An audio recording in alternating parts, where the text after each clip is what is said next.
Hello, it is January 16th. Water into Wine is the name of the sermon. And we're starting off with John 2, 1 through 11, the wedding at Cana. On the third day there was a wedding in Cana of Galilee, and the mother of Jesus was there. Jesus and his disciples had also been invited to the wedding. And when the wine gave out, the mother of Jesus said to him, "They have no wine." And Jesus said to her, "Woman, of what concern is that to you and to me? My hour has not yet come." His mother said to the servants, "Do whatever he tells you." Now standing there were 6 stone jars for the Jewish rites of purifications, each one holding 20 to 30 gallons. Jesus said to them, "Fill those jars with water." And they filled them to the brim. And he said, "Now draw some out and take it to the chief steward." So they took it. And when the steward tasted that the water had become wine and did not know where it came from, though the servants who had drawn the water knew, the steward called the bridegroom and said to him, "Everyone serves good wine first, and then inferior wine after the guests have become drunk.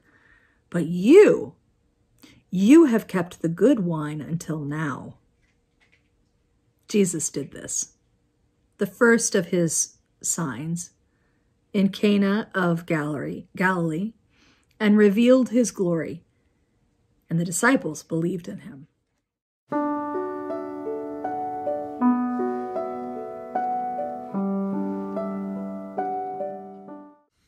The story of Jesus turning water into wine is not about Jesus turning like into like oranges into orange juice or paint into a painting. The passage is about a moment in time when one substance becomes another, something totally different, both in form and function. No grapes into raisins, but water into wine. To fully grok the significance of the wedding at Cana, one has to go over it with something like a decoder ring, because the metaphors aren't as familiar to us as they would have been to the people who were hearing this story the earlier years it was written. In short, the story isn't so much about the miracle Jesus performs as it is about a public declaration that God is working in the world through him. By performing such a public feat of wonder, Jesus is stepping into the great unknown and opening himself up to greater notoriety and indeed grave danger. Jesus knew that word would travel fast to those especially who claimed imperial power, and they would not be pleased. The people present at the wedding at Cana are the very same people who will be present at the crucifixion of Jesus, his mother and the 12 disciples. But every story in the Bible that foreshadows Jesus' death also foreshadows his resurrection, which happens here by employing the catchphrase, "on the third day." Readers of the gospel would know well what happened on the third day post-resurrection when Jesus triumphed over the powers of the grave. What particularly interests me today about this passage is the moments leading up to Jesus coming out as more than a mere mortal. I wonder if in hindsight, he would have been able to look back and say exactly what it was that propelled him to take that great leap of faith. What was it exactly that changed Jesus from being a young man with good ideas, water, into a leader willing to die for a cause, one that we remember 2,000 years later, wine. It should be noted that the amount of wine in this story is significant because it points the reader to the possibility that when we follow Jesus, when we follow the invitation of God to be transformed, we will be met with abundance, filled to the brim with possibility. So this story got me thinking about the seminal moments wherein we have been changed, not from like to like, but into something new. And in doing so, have been met with God's grace, filled to the rim with possibility. This weekend, we commemorate the great civil rights leader, the Reverend Dr. Martin Luther King, the driving force between so many water to wine moments: the Montgomery bus boycott, the 1963 March on Washington, the Civil Rights Act, and the Voting Rights Acts. King was awarded the Nobel Peace Prize in 1964, and thank God he's commemorated in a federal holiday. But I wonder, what were the experiences that gave Dr. King the courage to go one step further than anyone else had gone before?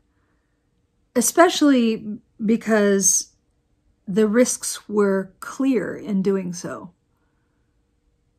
In the year that he was assassinated, Martin Luther King Jr., according to the FBI, was considered the most dangerous Negro in the country. So what was it in young Martin's life that turned him from being a preacher's kid into a Morehouse grad?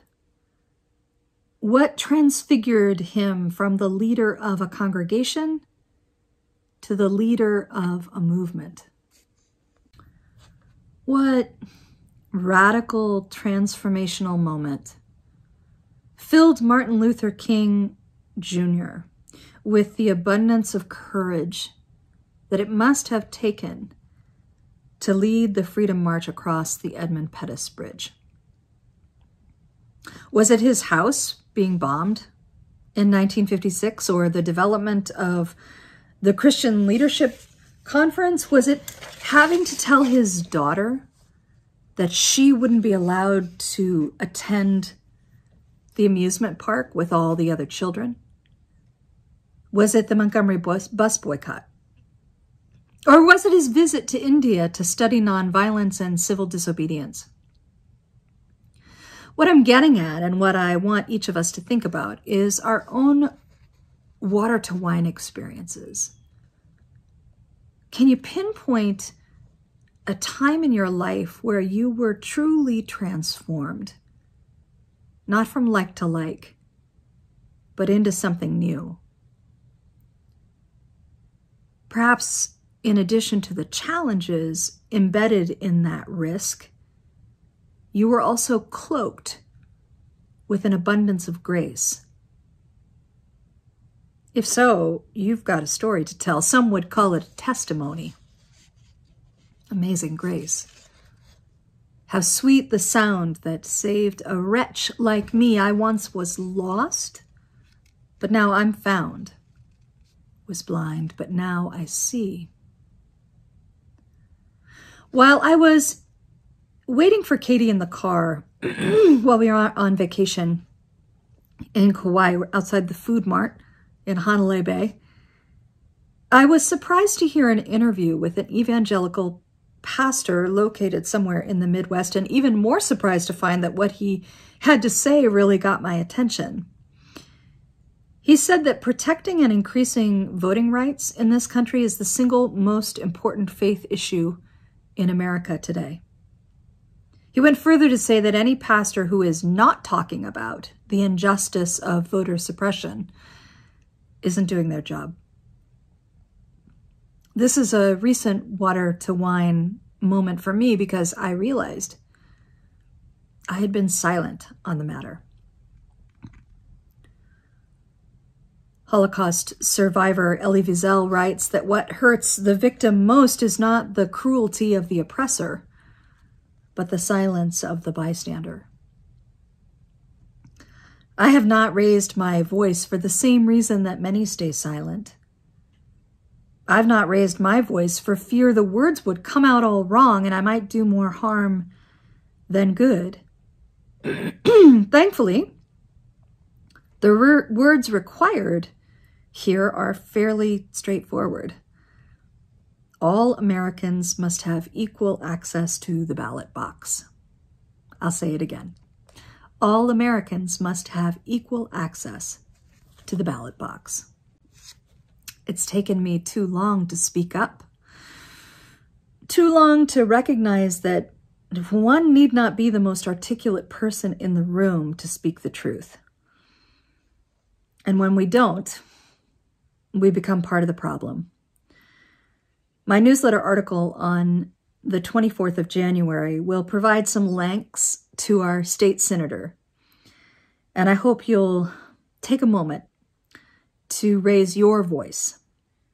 It took exactly 10 minutes to write to Alex Padilla and Dianne Feinstein, and to simply say all Americans must have equal access to the ballot box. Fortunately, the seminal moments in my lifetime have not yet required sacrificing my life to raise my voice. We don't have to possess great bravery or even readiness or fancy credentials to forward God's vision of justice and love. What is required for water to become wine is a willingness to come to the edge of what we know and take just one more step. Amen.